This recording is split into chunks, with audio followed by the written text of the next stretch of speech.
여러분 안녕하십니까? 뉴스투데이 지주입니다. 최근 제주 영어교육도시의 국제학교에서 벌어들인 수익을 투자자들이 나눠 갖는 이익잉여금 배당 문제를 놓고 논란이 일고 있는데요.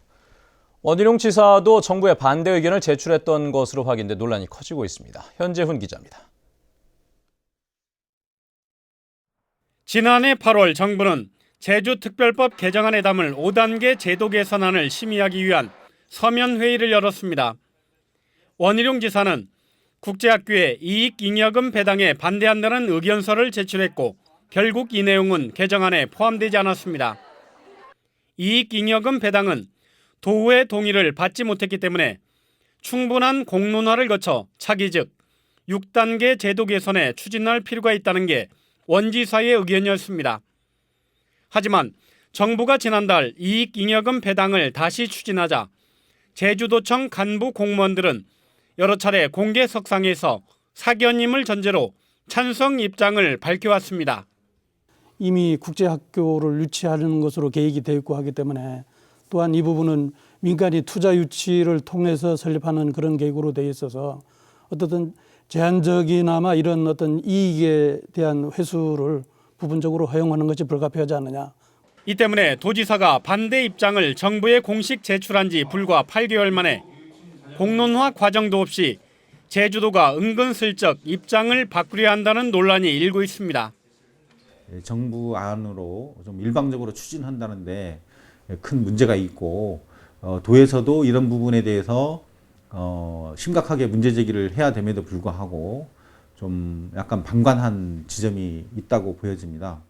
이익잉여금 문제를 놓고 교육청과 교원단체, 도의회가 반대 입장을 밝힌 가운데 여전히 침묵을 지키고 있는 원희룡 지사가 어떤 입장을 내놓을지가 최대 변수로 남았습니다.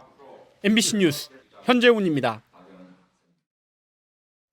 한편 국제학교 이익잉여금 배당 허용과 관련된 도민토론회가 오는 10일 제주 웰컴센터에서 열립니다.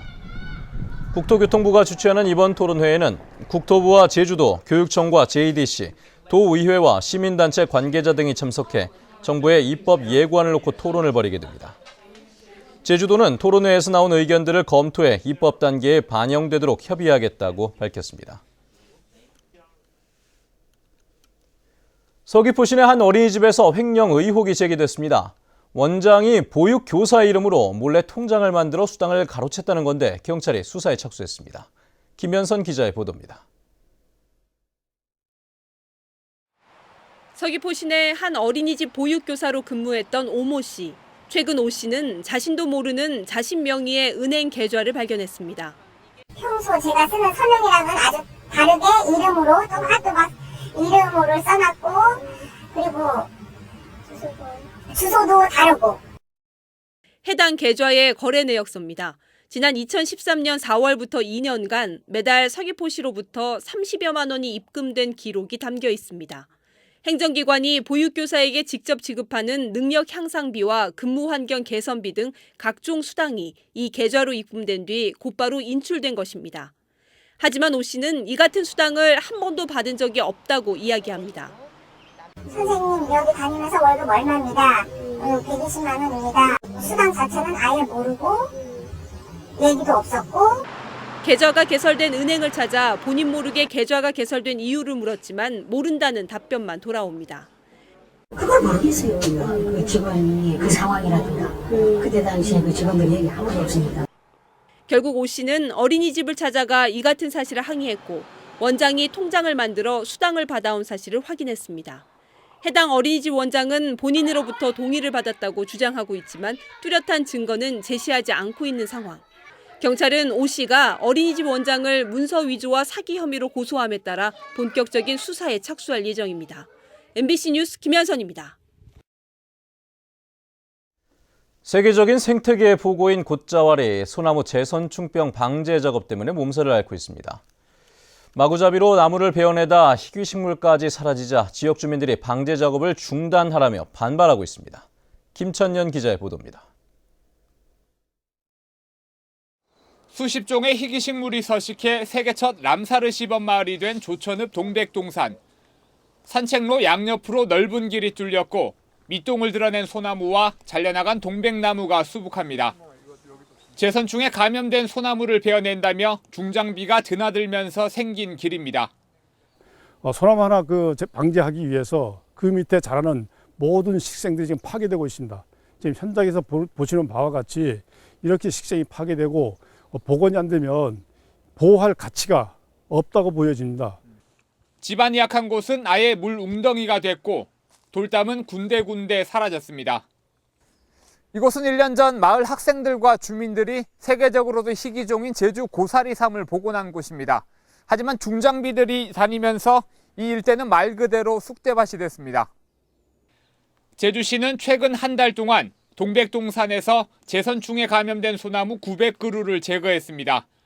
하지만 방제 작업이 급히 이뤄지면서 환경 훼손을 피하지 못했습니다. 1,200번 수준이면 저희가 인력으로 다 짊어지고 나올 수 있는데 1,200번이다 보니까는 최소한의 작업료를 확보하면서 들어간 부분이거든요. 방제 방법도 문제라는 지적입니다. 산림청이 내륙지방 환경에 따라 만든 방제 매뉴얼을 적용하다 보니 제주 지역 방제에는 한계를 드러내고 있습니다. 잘 보존된 숲들을 대형 기계가 들어가서 파괴하면서 한다는 것은 잘 문제가 크거든요. 지형에 맞는 제주형에 맞는 이런 어떤 방제 기술 또 방제 기법들이 개발돼야 되고요. 주민들은 동백동산이 더 이상 훼손되는 것을 막겠다며 장비와 인부들이 드나들 수 없도록 말뚝을 박는 방법도 논의 중이어서 행정기관과의 갈등도 우려되고 있습니다. MBC 뉴스 김찬현입니다. 대규모 개발 사업에 대한 경관 심의가 강화됩니다. 제주도는 지금까지 경관 심의 대상에서 제외됐던 농어촌 휴양관광단지와 관광농원 등도 포함시키는 등의 경관 조례 개정안을 입법 예고했습니다. 또 소규모 단독주택과 근린생활시설 등 도민생활과 밀접한 경관 심의 대상 사업에 대해서는 심의 횟수를 한 달에 한 차례에서 두 차례로 늘려 신속하게 처리할 방침입니다.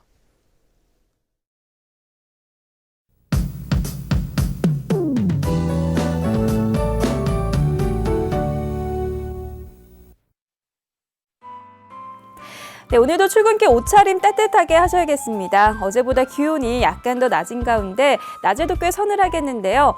북동부와 산간 지역을 중심으로는 오전까지 약한 빗방울이 떨어지는 곳이 있겠습니다. 다행히 내일은 낮부터 차츰 따스한 기운이 감돌겠고요. 하늘에는 구름만 지나면서 바깥 활동하기 무난하겠습니다. 다음은 자세한 지역별 날씨입니다. 네, 오늘 북부 지역은 평년 기온은 4도에서 7도가량 밑돌면서 종일 쌀쌀하겠습니다. 서부 지역의 기온 어제와 비슷하거나 약간 더 낮겠고요. 남부 지역의 현재 기온 9도 내외, 낮 기온은 13도에서 15도가 예상됩니다. 현재 동부 지역의 기온 8도 보이고 있는데요. 한낮 기온도 12도에서 13도로 크게 오르진 못하겠습니다. 네, 오늘 아침 윗세오름은 기온이 다시 영하권으로 떨어진 모습입니다. 섬지역도 잔뜩 흐린 가운데 평년 기온을 4도가량 밑돌겠습니다. 해상에는 풍랑주의보가 내려진 남쪽 먼바다를 중심으로 물결이 높게 일겠습니다. 네, 현재 제주를 포함한 일부 공항은 흐린 모습이고요. 김포와 인천공항은 맑은 하늘 드러내고 있습니다. 네, 내일 낮부터는 기온이 꾸준히 오르면서 이번 주말 다시 따뜻한 봄 날씨를 만끽할 수 있겠습니다. 날씨였습니다. 제주해양경비안전본부는 다음 달 14일까지 해경 소속 경비함정 20척이 모두 참가하는 해상종합훈련을 실시합니다. 특히 이번 훈련에서는 각종 장비 점검과 함께 국민 안전과 구조에 중점을 둬 인명구조와 화재 진압, 불법 외국 선박 단속 등 위기 상황에 대비한 대처 능력을 강화합니다.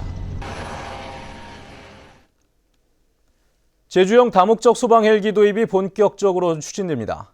제주도 소방안전본부는 오늘 중앙119 구조본부와 경찰청 등 헬기 도입과 운영 전문가로 구성된 자문회의를 거쳐 빠르면 오는 7월쯤 조달 구매를 요청할 계획이라고 밝혔습니다. 제주형 다목적 소방 헬기는 섬 지역의 응급 환자를 긴급 후송하는 해상 운항과 한라산 산악 인명 구조 등으로 쓰이며 제주도 특수성에 맞춰 적합한 규격을 논의합니다.